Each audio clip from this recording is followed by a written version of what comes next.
Welcome to welcome to my YouTube channel. For those who do not know, my name is George Mbongo the first, and I'm a pastor. I live in the United States. My testimony, that's what I want to share with you today. How I went from a background of dysfunctional family, and I was able to establish a family that is fully functional for myself. So here is my testimony. My father was a womanizer. He has concubine, girlfriend, left and right. And his relationship with my mom was very hurtful. It was a kind of relationship that you're hurting each other, but you're also hurting your children. And I know many people can relate to that.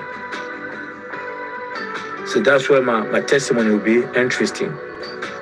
Because whatever you're going through, you can turn that hurt that you experience in your upbringing and turn into something very powerful that can help other people. As Joseph say in Egypt, what the devil have intending for evil, God have turned it into good. So this is my testimony. My father was very hurtful in his relationship with my mom. He hurt my mom a lot, and he hurt us as a children also. It was very painful to see, to grow up in my father's house. He have children out of the wedlock, but it became very overwhelming when I was 9 years old. I remember my father got into a new relationship with a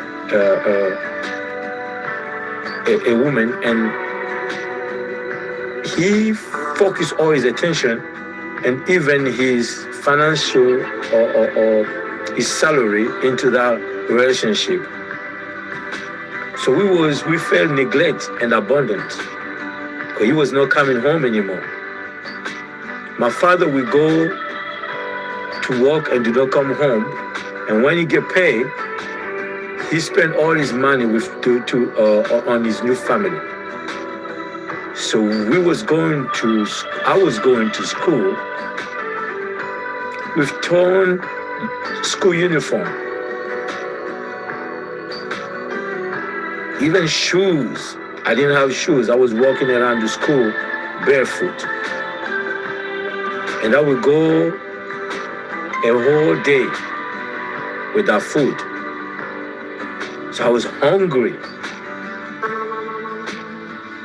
I remember going to school in the morning, and at recession at noon, we was come home to eat and go back at 2 o'clock for the afternoon in the classes. But when I came home, there was no food. So my mom was selling some items at the marketplace. It was like a flea market.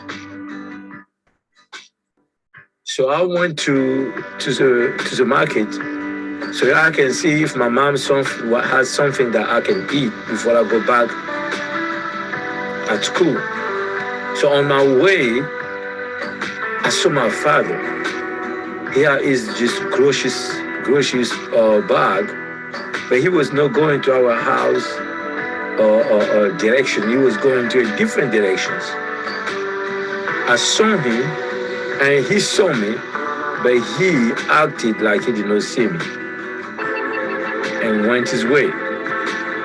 And I didn't want to run after him because I was very hurt, and I was 9 years old. That's where I was desperate to see some kind of change, because I could not believe my father did that. and I went to my mom and I talked to those things, what I experienced with my mom. My mom told me there was nothing she can do. And she was actually tired of this relationship with my father. She wanted even to divorce him, but she did not want to do it because of us.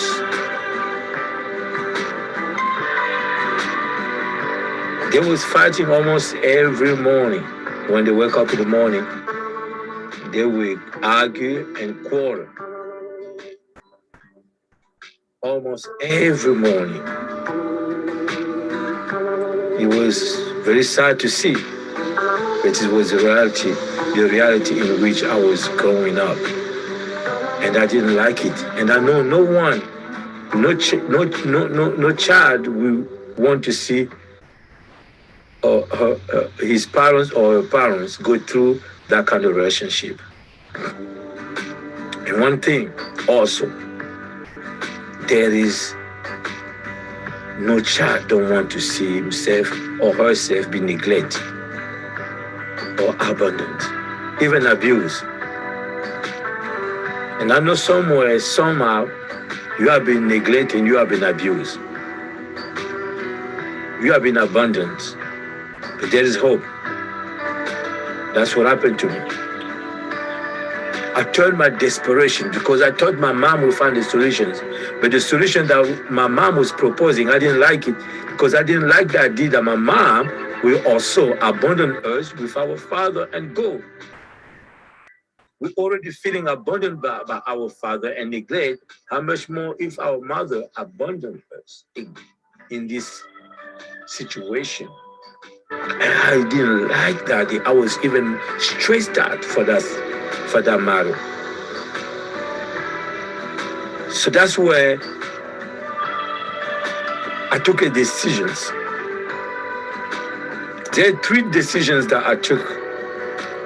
One of the first decisions I took, I didn't want to have a relationship with my future wife the way my father had the relationship with my mom. You see, something about learning, you can learn from the success of other people, but you also learn from the failure of other people. I didn't want to reproduce what my father had with my mom. That's one of the decisions I took when I was 9 years old. The second decision I took is that I did not want to have children out of the wedlock and children with many different mothers. I didn't want to have that. That's the second decision. The third decision is what mattered the most, is that I didn't know, I wanted to know who can save me, who can help me in that situation I was.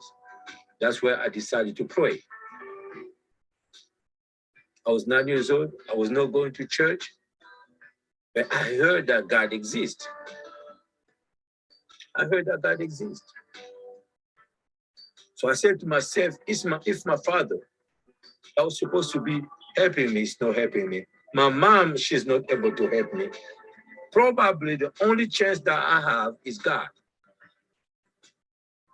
If really God exists, is really what they're saying about God, He created all things and He can hear all of us, it's true. Now I need to know. So that day, it was a evening time, around 7 o'clock. I went at my father's doorpost and I knelt down. I looked in heaven and I said, if there is God that exists, I want you by tomorrow to do this sign in this house. It is a sign I'm asking you, Lord. If you respond to this sign, I will know that you exist. So that was my prayer. And surely God is not a man to lie and the son of man to repent. The Bible says, invoke me and I shall respond. I was 9 years old. God did not care what was my age. I'll just invoke God. And what happened the day after I asked He responded exactly the way I asked Him to respond. And that's the day I knew that God exists. I knew by myself that God exists. It was not in a church. It was not in a church, but it was desperations. And I invoked God. 9 years old, God responded. And I knew that really God exists. And one thing is true. Hurt people hurt people. My father surely, I cannot say surely, but the way he looks to me, up to today, my dad also was hurt. Because of today, I did not hear anything about his father. So my grandpa, from my father's side, I do not know. I did not know him. I did not know anything about him. I did not know nothing about my father's mothers. I know his brother.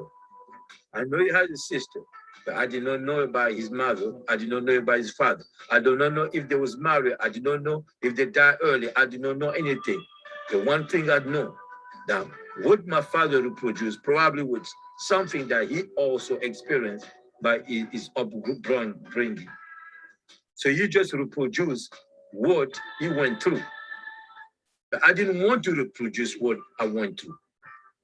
I have to take a decision not to reproduce what I went through. So my children will not experience what I experienced. But I could not do it by myself. So the first step that was major and very important is that I have to know who can save me, who can help me. And 9 years old, I went in my knee and I prayed and God responded. So that's where my faith actually got generated. So I don't know what you're going through. I don't know what your problem is, but you can know God by yourself, even through that situation you're going through. If you are desperate for change, the first thing you need to do is to try to find help from God. When you go through a situation, don't run away from God, but actually run to God. And that's what I did. That's what I did. And that's where my faith and my relationship with God started. I was 9 years old. I knew God by myself.